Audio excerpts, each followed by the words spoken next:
estamos numa série, né, falando sobre Cristo. E assim, quando eu fui impelida, né, a pregar sobre isso, a falar sobre Cristo, eu fiquei com os seus passos.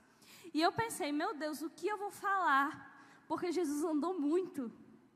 E eu fiquei pensando, meu Deus, o que o Senhor quer falar aos nossos corações através desse tema? E eu tenho certeza que Deus vai te alcançar hoje como Ele me alcançou e ainda está me alcançando com essa palavra, amém? Então fecha teus olhos, vamos orar juntos por essa palavra. Espírito Santo, entramos agora em Tua presença, Pai, para Te agradecer por o Teu fluir, pelo Teu agir nesse louvor. Nós conseguimos ver, Pai, que a atmosfera está diferente nesse lugar. Nós conseguimos ver um ambiente profético. Então, Espírito Santo, Tu és bem-vindo aqui, Pai, que o Senhor possa mover os nossos corações. Que não seja eu falando, mas que seja o Senhor falando através da minha vida, Espírito Santo. Toma minha boca, Pai, coloca as palavras na minha boca, para que eu possa, Pai, dar continuidade a essa palavra, Senhor Jesus, que o Senhor possa falar aos corações e que pessoas possam sair daqui transformadas e que ao final desse culto, decisões sejam feitas. É assim que nós oramos e já te agradecemos. Amém. A palavra de hoje é uma palavra que também, além de alcançar o seu coração, como alcançou o meu, ela também vai te ensinar muito. Então, preste atenção, visitante. Se é a primeira vez que você está visitando uma igreja, hoje você vai sair daqui conhecendo verdadeiramente a Cristo. Amém? Eu tenho certeza que na palavra de hoje você vai ser alcançado, porque é uma palavra que também ensina muito. Então, eu vou falar um pouco sobre os passos de Jesus, que foi a caminhada dele na terra. A caminhada de Jesus começou quando ele ainda estava no ventre da sua mãe, quando ele saiu de Nazaré a Belém. Os passos de Jesus já estavam escritos e planejados por Deus, porque Ele é o Filho amado do Pai. Quando aceitamos a Jesus, nos tornamos filhos e ali entregamos a Deus todo o nosso coração e a nossa vida, para que Ele nos guie e nos leve a caminhar pelo caminho que Ele tem planejado para nós. Contextualizando um pouco para vocês, por que nós temos que aceitar Jesus? Porque a partir do momento que nós aceitamos Jesus como nosso Senhor e Salvador, nós nos tornamos filhos dele, assim como Jesus é. Assim como Jesus veio e morreu por nós para que nós pudéssemos ser filhos. E toda essa caminhada de Jesus na terra foi para que nós pudéssemos estar aqui hoje e termos direito a esse título de filhos. Então, tudo que Jesus fez foi para que eu e você estivéssemos aqui hoje e para que nós pudéssemos ter acesso ao Pai, que é Deus. Então, Jesus ele veio mediar e através dos seus passos nós devemos segui-lo, porque nós iremos a Deus. Amém? Então, desde muito pequenininho, Jesus já andava por todo canto. Porque quando Maria ainda estava grávida dele, ela saiu de Nazaré e foi a Belém, que foi onde Jesus nasceu. Então, Jesus ele sempre estava em movimento, ele sempre estava dando passos, ele sempre estava seguindo em frente. E você, essa noite, você tem seguido em frente? Você tem estado estagnado? Você tem regredido? Você vai sair daqui essa noite dando passos de fé, passos guiados pelo Espírito Santo. E você vai sair daqui dessa noite com o norte. Você vai saber para onde você está indo. Você vai ter alguém ali ao seu lado, que é Jesus Cristo, que vai te mostrar para onde você vai. Às vezes eu escuto as pessoas falando, eu não sei o que eu estou fazendo da minha vida. Eu estou só seguindo, sabe? Eu tenho certeza que alguém já escutou uma frase dessa aqui, de algum colega, de algum amigo, de algum familiar. Eu não sei muito não, eu estou só seguindo, eu estou deixando ir, eu estou andando aí. E que na realidade não vê um futuro. Jesus é o nosso passado, o nosso presente e o nosso futuro. Então com Ele você não anda no escuro, você anda na luz. Parece até engraçado falar isso, né? Porque nós somos a luz do mundo. Nós refletimos a Jesus. Então a partir do momento que nós seguimos aos passos dele, nós nos tornamos luz como Ele. E não mais andamos por um caminho escuro, mas por um caminho iluminado e que chama muita atenção. Visitante, eu não sei como você chegou aqui hoje, mas eu tenho certeza que Deus está pronto para te chamar de filho. Eu tenho certeza que como um pai amável que Ele é, Ele está pronto para cuidar de você e para pegar na sua mão e falar, vamos filho. Ele está pronto para guiar os teus passos. Alice, eu não sei para onde eu estou indo. Eu cheguei aqui, eu não sei. Eu estou vivendo, eu vejo os meus colegas fazendo certas coisas. Eu vejo meus colegas indo na faculdade. Eu vejo meus colegas terminando a escola. Eu vejo meus colegas construindo tudo e parece que eu continuo no mesmo canto. Deus, Ele quer te tirar da normalidade. Ele quer que você viva o sobrenatural, amém? Então, essa noite você vai sair daqui vivendo o sobrenatural de Deus. Amém? Quando nós falamos amém, nós estamos concordando e estamos dizendo, assim seja. Então, quando você fala amém, você está pegando essa palavra e falando, é isso que vai acontecer. Você está tendo fé. Então, eu quero ver todo mundo falando amém hoje. Porque se você quer sair daqui com a vida transformada, se você veio atrás de renovo, se você veio atrás de Cristo, você tem que falar amém. Porque você tem que dar o espaço para que Ele mova na sua vida. Amém. Eu queria que vocês abrissem comigo em Lucas 2. E eu vou falar, como eu falei, Jesus Cristo, Ele andou muito. Muito. Jesus andou muito. Então, eu quis trazer 3 passagens que mostram caminhos que Deus percorreu, passos que Ele deu, passos que foram importantes. Todos os passos que Jesus deu foram importantes. Inclusive, se eu fosse colocar todos, nós provavelmente acabaríamos o Brave sexta que vem. Então, eu peguei e falei, Espírito Santo, que o Senhor mova no meu coração e que o Senhor fale e que salte da palavra aquilo que o Senhor quer nos falar. E o Espírito Santo moveu e tem 3 passagens que falam sobre passos importantíssimos de Jesus. E a primeira passagem é o templo. E vocês vão entender o porquê. Lá em Lucas 2, do 41 ao 52, diz assim: todos os anos, os pais de Jesus iam a Jerusalém para a festa da Páscoa. Quando Jesus tinha 12 anos, eles foram à festa conforme o seu costume. Depois que a festa acabou, eles começaram a viagem de volta para casa. Mas Jesus tinha ficado em Jerusalém e os seus pais não sabiam disso. Eles pensavam que ele estivesse no grupo de pessoas que vinha voltando, e por isso viajaram o dia todos. Então começaram a procurá-lo entre os parentes e amigos. Como não o encontraram, voltaram a Jerusalém para procurá-lo. 3 dias depois, encontraram um menino num dos pátios do templo, sentado no meio dos mestres da lei, ouvindo-os e fazendo pergunta a eles. Todos os que o ouviam estavam muito admirados com a sua inteligência e com as respostas que dava. Quando os pais viram o menino, também ficaram admirados. E esse é um ponto-chave. A sua mãe lhe disse: meu filho, por que foi que você fez isso conosco? O seu pai e eu estávamos muito aflitos te procurando. Jesus respondeu: por que vocês estavam me procurando? Não sabia que eu devia estar na casa do meu pai? Mas eles não entenderam o que ele disse. Então Jesus voltou com os seus pais para Nazaré e continuava a ser obediente a eles. E a sua mãe guardava tudo isso no coração. Conforme crescia, Jesus ia crescendo também em sabedoria. E tanto Deus como as pessoas gostavam cada vez mais dele. Nessa passagem, podemos ver que Jesus já tinha convicção dos passos que ele estava dando. Maria preocupou-se com Jesus, mas ele disse que não havia motivo porque ele estava na casa do Pai. Maria não entendeu, porque os religiosos ainda não chamavam Deus de Pai. Mas Jesus já sabia quem era e estava tão seguro no braço do Pai que não somente estava só seguro nos braços do Pai e não acreditava que estava seguro somente nos pais biológicos também. Ou seja, naquela época, quando Jesus ele foi encontrado ali, no meio daqueles mestres, Maria fez: filho, por que você fez isso? Jesus disse: por que a senhora está assim? Eu estou na casa do meu pai.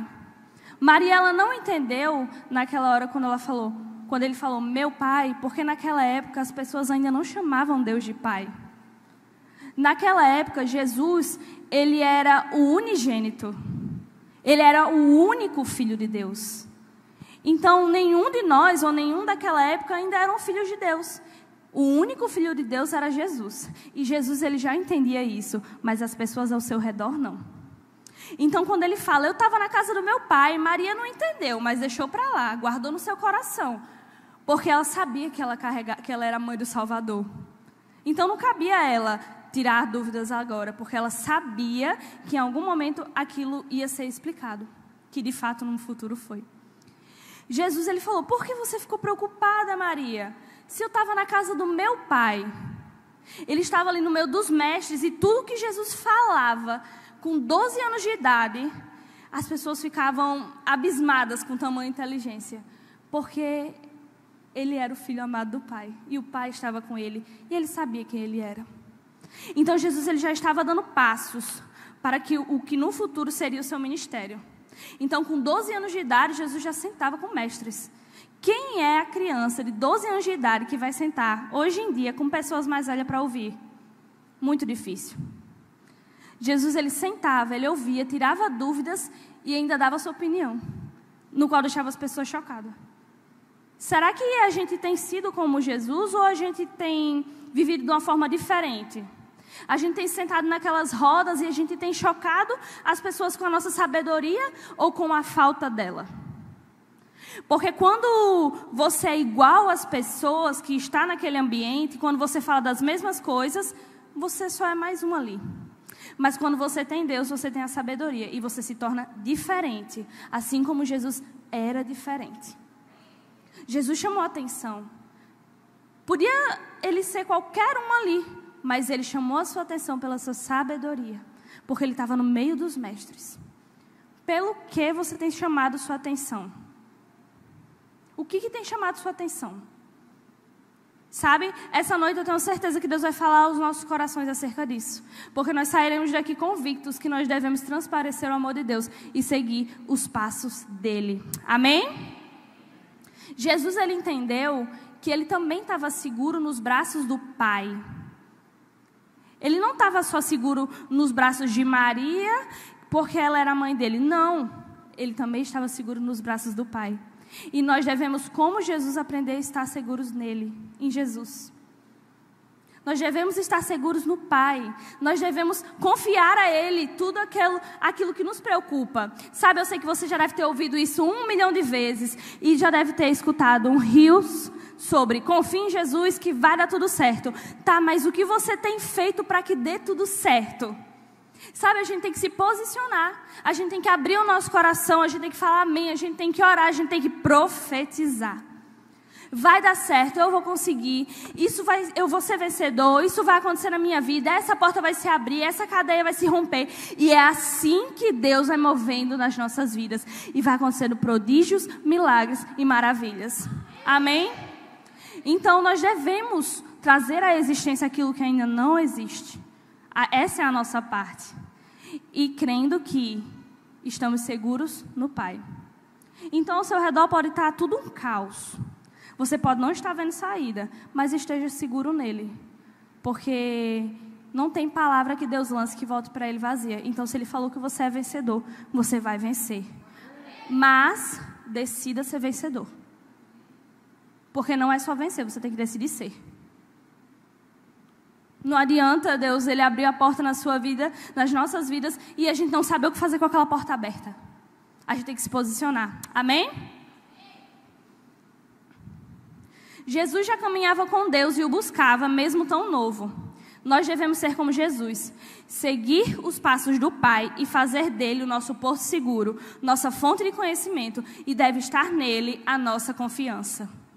É em Jesus que deve estar totalmente a nossa confiança. É no Pai que deve estar o nosso conhecimento. Como assim? Hoje em dia mais do que nunca. Porque as pessoas deturparam a palavra conhecimento.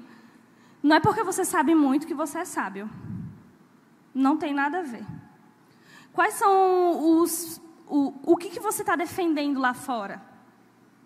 Uma pauta que todo mundo defende, que você não entende de nada, mas que acha legal, ou aquilo que está escrito na palavra, que tem embasamento bíblico. Por isso que a gente tem que ler a Bíblia. Por isso que a gente tem que fazer devocional. Porque a gente não escuta ninguém dizendo, a gente escuta o dono da Bíblia dizendo, quem escreveu. A gente não está escutando o que os nossos colegas falam, o que os nossos pais falam. A gente está escutando o que Deus fala. E a gente está vendo com os nossos olhos. Nossa, é isso mesmo. Então, nós devemos buscar conhecimento em Deus. Assim como Jesus estava fazendo, porque ele estava nessa roda de mestres buscando conhecimento. Ele estava trocando vivências ali com aqueles mestres. E é até engraçado pensar que um menino de 12 anos estava numa roda conversando acerca de Deus. Então, é importante que a gente realmente abra os nossos corações para isso. E eu creio que essa noite as escamas cairão dos nossos olhos. E o conhecimento de Cristo vai adentrar nos nossos corações. Amém? O ministério público de Jesus começou aos 30 anos na Galileia. Mas antes disso, a Bíblia já expõe os passos que Jesus deu antes do início do seu ministério. Ele foi ao Rio Jordão a fim de ser batizado por João Batista e logo após ele foi levado pelo Espírito Santo ao deserto. Como eu falei, eu vou citar para vocês alguns passos de Jesus e vou me aprofundar em outros, como vocês vão ver agora. Eu queria que vocês abrissem lá em Mateus 4.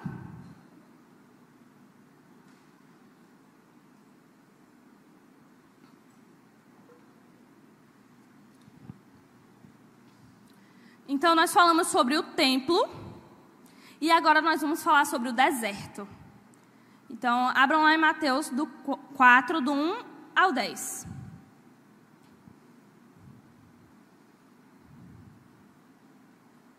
Mateus 4, do 1 ao 10 diz assim: Então, o Espírito Santo levou Jesus ao deserto para ser tentado pelo diabo. Quem levou Jesus ao deserto? Como? O Espírito Santo. O Espírito Santo levou Jesus ao deserto para ser tentado pelo diabo. E depois de passar 40 dias e 40 noites sem comer, Jesus estava com fome. Então o diabo chegou perto dele e disse: Se você é filho de Deus, mande que essas pedras virem pão. Jesus respondeu: As Escrituras Sagradas afirmam: o ser humano não vive só de pão, mas de tudo o que Deus diz. Em seguida, o diabo levou Jesus até Jerusalém, a cidade santa, e o colocou no mais alto lugar do templo. Então disse: Se você é filho de Deus, jogue-se daqui, pois as Escrituras Sagradas afirmam: Deus mandará que os anjos cuidem de você. Eles vão segurá-lo com as suas mãos, para que nem mesmo seus pés sejam feridos nas pedras. Jesus respondeu: Mas as Escrituras Sagradas também dizem: Não ponha à prova o Senhor, seu Deus.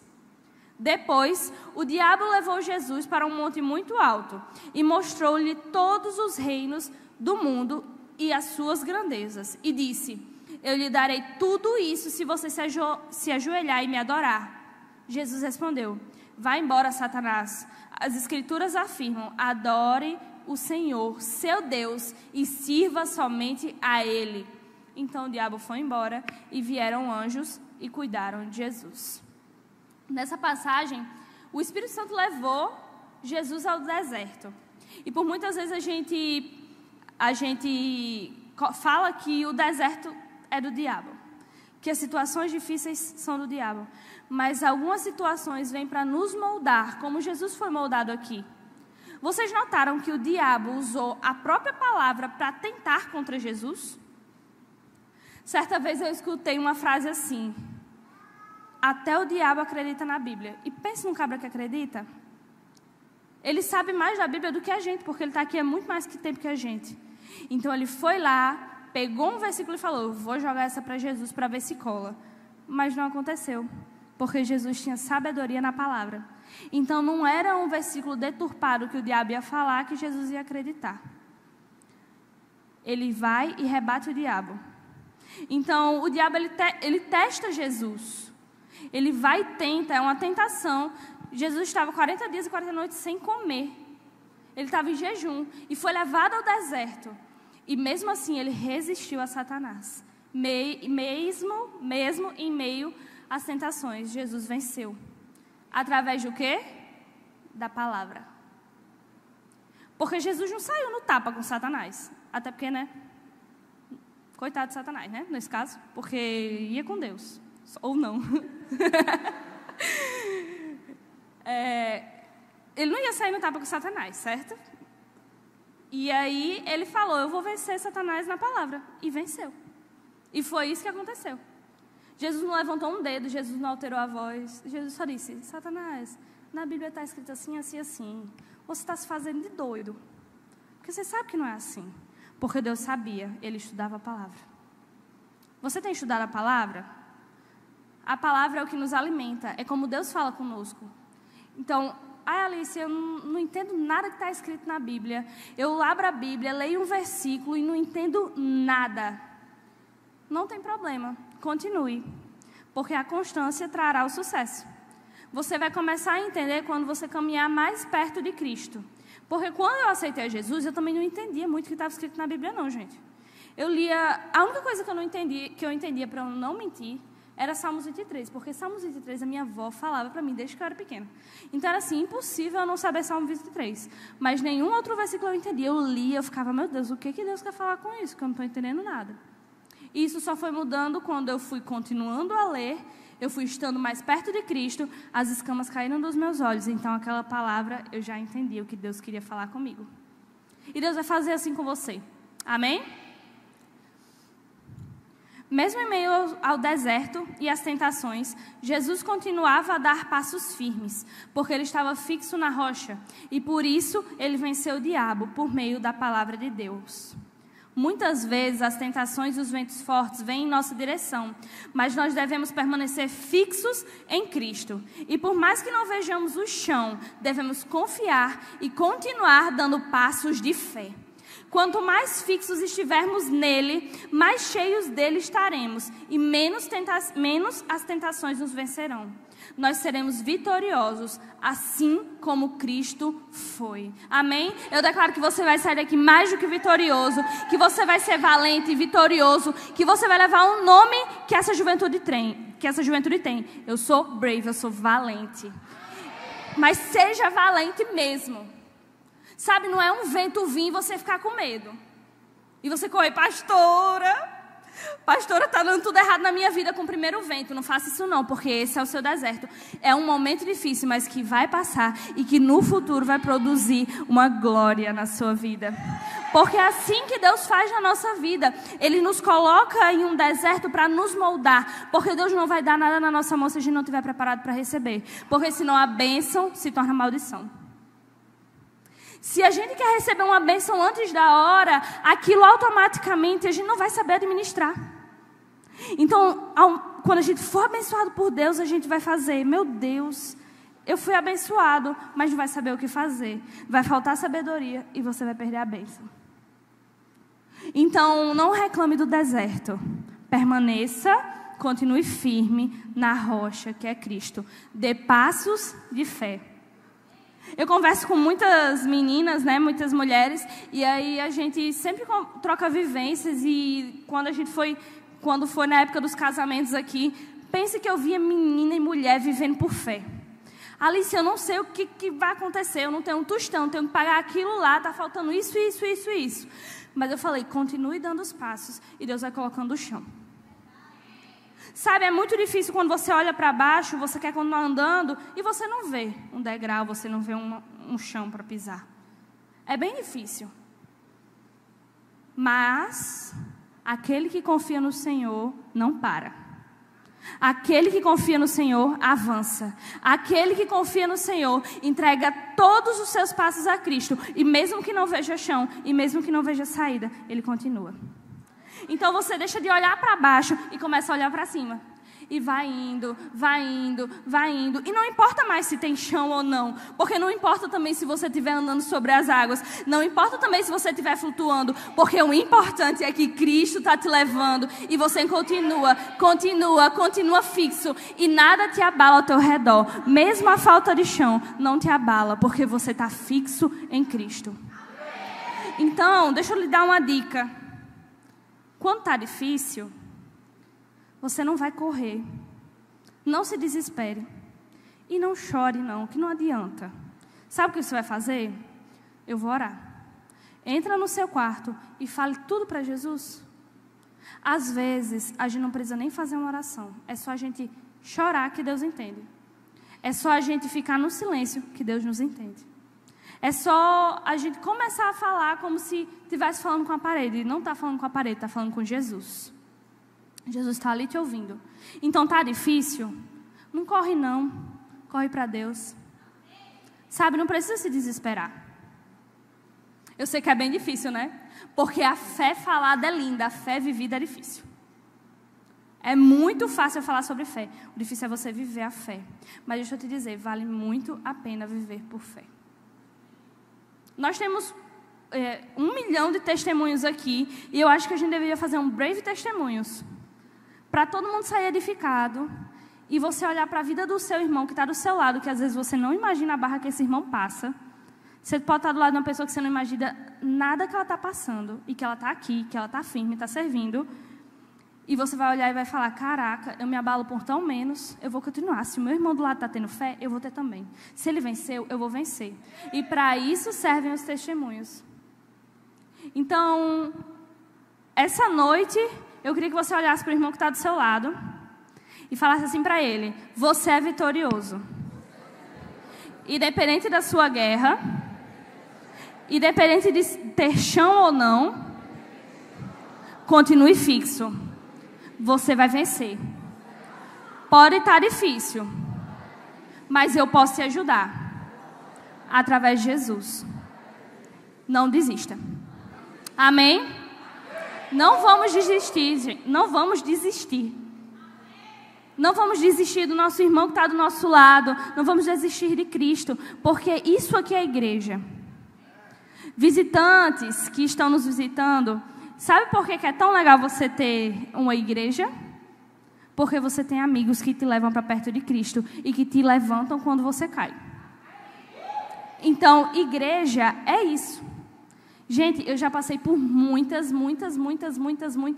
coisas que quem me levantou foi uma amiga minha da igreja, foi a minha pastora, foi a minha líder de célula, hoje de GC. Como eu também já ajudei muitas meninas a se levantarem. E hoje em dia eu ainda continuo vigilante. Porque tem pessoas que não falam quando está mal ou quando está precisando de ajuda. Aí eu chego logo e falo, fulana, você está bem? Tem uma pessoa aí que eu diga, porque eu cheguei para ela e fiz essa pergunta hoje. Aí ela foi, eu cheguei e falei assim, fulana, você está bem? Aí fulana fez, por quê? Aí eu fiz, fulana, você está bem? Por quê? O que você quer falar, Alicia? Eu já sei, né? Aí ela foi, saiu do banheiro e voltou aí. Eu quero marcar discipulado semana que vem. Aí eu, entendi. Então, a gente sente e a gente ajuda para que ninguém desista. É aquela famosa frase, ninguém solta a mão de ninguém. E Jesus está aqui conosco, segurando e nos guiando. Vamos, juventude, bora, igreja do caminho. Vamos embora, vamos seguir. Vamos. E é assim que nós permanecemos. Porque ser crente não é ausência de guerra, é confiar que você é vencedor nela. Então nós somos vencedores, amém? E as tentações podem vir, os balanços no barco também. Pode vir aquele vento forte, mas não nos abalarão, porque nós estaremos fixos em Jesus. Amém? Logo após o deserto, Jesus foi para Cafarnaum, onde começa a anunciar o reino de Deus. Se Jesus não tivesse dito sim para Deus e não tivesse cumprido o ide, hoje nós não teríamos acesso a Ele. Você está pronto para dizer sim para Deus? O deserto nos molda e dizer sim para o ide é também dizer sim para os passos de fé. Já parou para pensar se Jesus tivesse dito não para Deus? Porque Ele podia ter dito, tá? Ele estava lá no céu, ao lado de Deus, como filho unigênito, e Deus chega, Jesus, desça a terra, morra por todo mundo ali que está pecando, você vai levar o pecado de toda a humanidade nos teus ombros. Tipo assim, se tu acha que tu sofre, aí você multiplica por 100 milhões, que não vai chegar perto da dor de Jesus, porque Ele levou a dor de todo mundo aqui. Não só daqui, né? Do mundo. Então Deus fez, e aí Jesus vai? Jesus, vou. E Jesus veio, e Ele morreu por nós, e Ele levou sobre Ele as nossas dores, para que nós para que não doesse em nós, para que aquilo não nos ferisse, não nos machucasse, não nos matasse. Jesus, Ele podia ter dito não, mas Ele disse sim. E não disse só sim para morrer na cruz, Ele disse sim para o ide, porque Jesus deu muitos passos. Jesus ia numa cidade e Jesus voltava. E eu estava até conversando com o Gabriel sobre isso. Eu falei, Jesus devia ser bem magrinho. Porque assim, o calor... E Jesus andava muito, gente. Tipo, vocês vão ler... Depois vocês leem Mateus... Esses versículos que eu estou lendo, do 4, 5, é uma sequência. Aí começa, Jesus está num canto, e daqui a pouco Jesus já está em outro, e depois Jesus já está em outro. Eu falo, meu Deus, Jesus não dava muito. E ele podia também ter dito não para andar. Ei, irmão, se Jesus está chamando você para evangelizar e você diz que só vai com um carro com ar-condicionado, isso não é viver o ID. Viu? E fazer missão não é só ir para a África, não. Fazer missão é você evangelizar seu vizinho. Glória a Deus. Está evangelizando, irmão? Fazer missão é você ver aquele colega de classe que ninguém gosta, que julga por ter certos comportamentos, e você ir lá conversar com aquela pessoa e você entender o porquê que ela age daquele jeito. Fazer missão é você ver uma pessoa pedindo esmola na rua e é você parar e orar por aquela pessoa. Porque às vezes, principalmente a gente jovem, não tem muito dinheiro, mas a gente tem oração. Como nós devemos nos posicionar. Então, fazer missão e evangelismo é tudo isso. Inclusive, o pastor estava até falando sobre Ramon no culto passado, né? Porque ele está evangelizando dentro da UFRN. Parabéns. Porque Ramon está levando o que ele acredita, ele está levando os princípios de Cristo para dentro da UFRN, que tem muitos princípios deturpados e 1 milhão de princípios diferentes. E ele está dando a cara a tapa. Ele não está esperando passagem para a África, ele não está esperando passagem para Nova York, ele não está esperando fazer uma viagem para evangelizar. Ramon está indo e está fazendo. Você está indo e está fazendo? Não estou. Bora junto? Eu pego sua mão, bora? Essa é a noite da gente se comprometer. Alice, eu não tenho que evangelizar. Tem. Porque a gente não evangeliza só quem a gente conhece. A gente evangeliza quem a gente não conhece. Principalmente. Porque você não sabe a dor de todo mundo. Às vezes um evangelismo é um abraço. Às vezes um evangelismo é Jesus te ama. Às vezes um evangelismo é, ei, não desiste não. Porque teve alguém que morreu por você. Você não precisa desistir. Ai, mas a minha vida está muito difícil. Mas a sua vida tem jeito. Você quer conhecer esse jeito? Isso é evangelismo. Isso é dizer sim para o ID. Então, é a gente tirar os nossos sapatos e deixar de escolher quem a gente quer evangelizar. Vamos evangelizar todo mundo. As pessoas, elas estão sofrendo no mundo. Eu não sei vocês, mas quando eu vejo casos de adolescentes, até ao meu redor mesmo, com ansiedade, com depressão, eu vejo pessoas na minha faculdade, me dá uma vontade de chorar. Porque eu fico, essa pessoa está sentindo uma dor que não pertence a ela. Deus já levou essa dor sobre os ombros dele, para que ela não sofresse desse jeito. Então, você não precisa sofrer. Vamos ser essa pessoa que leva esperança? E a gente estava agora no Setembro Amarelo, né, que fala tanto sobre isso, mas vamos exercer a empatia, o evangelismo e o amor de Deus todos os dias? Faça a diferença na vida de alguém, como alguém um dia fez diferença na sua vida. Porque se você está aqui hoje, se você já recebeu tanto de cura, se você já não vai dormir mais chorando, é porque alguém investiu na sua vida e orou por você. Então, vamos fazer isso por alguém? É isso que é a igreja. A gente pega na mão e vamos. E deixa eu lhe falar, ninguém aqui é perfeito. Eu peco, tu peca, todo mundo peca. Mas a diferença é que a gente sabe para onde a gente está indo. A gente está seguindo a Cristo. Amém? Eu conto com vocês. Vocês estão prontos para dizer sim para Jesus? Sim para o ID? De verdade? É ir mesmo? É amar mesmo? É amar quem Jesus ama, mesmo que a gente não goste muito da pessoa? A gente tem que amar até essas pessoas. Amém? Amém? Agora, Deus pegue vocês, viu? Quem não evangelizar. E aí eu queria que vocês abrissem comigo em Mateus 4, o mesmo versículo, mas eu queria que vocês fossem lá para o 18 ao 26. E eu denominei esse ponto de pescador de homens. O versículo 18 diz assim: Jesus estava andando pela beira do lago da Galileia. Jesus estava o quê? Se você anda, você dá passos, né? Jesus estava o quê? Dando passos do lado do mar da Galileia, do lago da Galileia. Quando viu 2 irmãos que eram pescadores, Simão, também chamado de Pedro, e André. Eles estavam no lago pescando com redes. Jesus lhes disse: venham comigo que ensinarei vocês a pescar gente. Então eles largaram logo as redes e foram com Jesus. Um pouco mais adiante, Jesus viu outros 2 irmãos, Tiago e João, filhos de Zebedeu.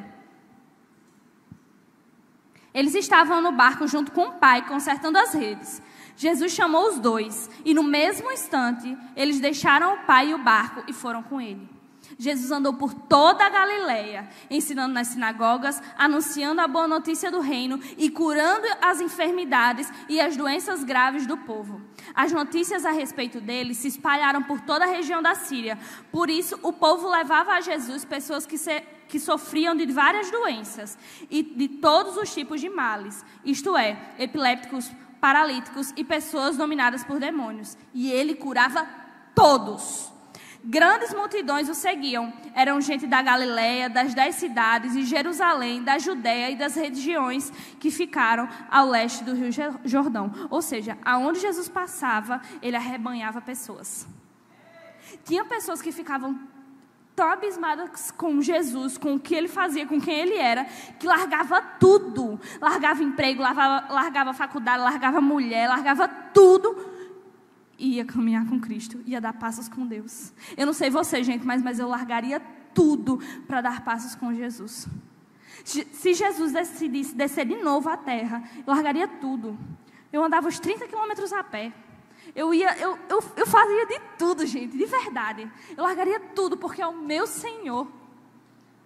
As pessoas ficavam tão impactadas com o que Jesus estava fazendo, que Jesus falava: larga e vem comigo. As pessoas nem falavam: ei, peraí, deixa só eu pagar aquela conta ali. Aí, quando eu voltar, eu vou preparar minha mala. Se eu tiver roupa, aí eu vou. Não, elas largavam tudo. E todos, e elas iam. E elas davam passos. E Jesus falava: vamos, e elas iam. E elas continuavam. E continuavam. Jesus, vamos por aqui. E foi crescendo o número de pessoas. E foi crescendo, e foi crescendo, e foi crescendo. Por quê? Porque Jesus, como diz aqui na Bíblia, ele não escolhia curar só fulano ou cicrano. Jesus curava a todos. Ou seja, se você precisa de cura, Deus pode te curar. Deus vai te curar. Amém? Às vezes é uma cura emocional, às vezes é uma cura no seu psicológico, às vezes é uma enfermidade, às vezes é uma cura na alma. Mas Deus, ele está aqui para te curar. E eu tenho certeza que dessa noite você pode sair daqui curado. Porque Jesus, ele curou epilépticos, paralíticos, pessoas endemoniadas. Ele curava a todos. Ele pode te curar também. Só basta você querer. Como aquelas pessoas, elas queriam. Porque elas iam até Jesus. Elas já não mais esperavam a Jesus. Elas iam até Ele. Então elas podiam estar a 300 quilômetros. Elas iam até Jesus para serem curadas. Nós devemos ir até Jesus para sermos curados. Amém? Nós devemos decidir por eles. Por Ele. Aqueles pescadores, ao ouvirem o chamado de Cristo, prontamente largaram suas redes e o seguiram. Eles não duvidaram de Jesus, porque os passos que Jesus já tinha dado, dizia quem Ele era. Ou seja, Jesus já estava andando, como eu falei, Jesus andava muito. Ele ia e voltava, ia fazendo discípulos. E as pessoas ouviam falar sobre o que Jesus fazia. Ei, você viu que Ele curou um paralítico lá em Nazaré? Jesus, ele fazia tudo isso. Então as notícias correm. Então quando Jesus chegava na cidade, ele já era conhecido por seus passos. Vamos ser conhecidos pelos nossos passos? Vamos ser conhecidos por aonde nós estamos andando e como estamos nos comportando ali? Como nós temos nos comportado na faculdade, na escola, no trabalho? Então essa noite Deus, ele está aqui para fazer um mover extraordinário nas nossas vidas, na sua vida e na minha vida. Porque Ele está pronto para nos enviar. Ele está esperando o nosso sim. Amém? Você está pronto para seguir os passos de Cristo? Ele está te chamando. Largue suas redes e o siga. Jesus deu passos sobre o mar. O que muitos julgam impossível, para Ele não era. Ei, o que você está esperando para viver o extraordinário de Deus para a sua vida? Eu profetizo que nós largaremos nossas redes e daremos passos de fé. Amém? Quem está aqui comigo essa noite, gente? Quem está disposto a largar as redes e ir com Jesus? Quem está disposto a dar passos de fé? E sabe, quando Jesus andou sobre as águas, todo mundo ficou: meu Deus, Ele está andando sobre as águas? Todo mundo ficou: isso é impossível. Para Jesus aquilo era tão normal. Tão normal, sabe por quê? Porque Jesus vivia no sobrenatural. Nós que vivemos no natural achamos que tudo que é sobrenatural é impossível, mas não é. Para Jesus tudo é possível. Então as pessoas viam ele andando sobre as águas e ficavam com medo, pensando que era um fantasma. E não vamos julgar, não, porque hoje em dia, se a gente fosse ali em Ponta Negra e visse um doidinho andando sobre as águas, a gente também ia ficar com medo. A gente não ia ser incrédulo? Ia ser incrédulo, sim. Então a gente não julga, mas a gente vê o quanto Jesus fazia o impossível. E é nessa hora que Jesus quer nos pegar. Você crê realmente no impossível? Que o impossível de verdade pode acontecer? Eu creio que sim. Amém? E essa noite Deus vai derramar o sobrenatural sobre nós. Ele vai derramar cura, Ele vai derramar passos novos, caminhos novos, e Ele vai abrir e vai moldar todo o nosso ser para que Ele possa nos entregar o nosso chamado. Amém?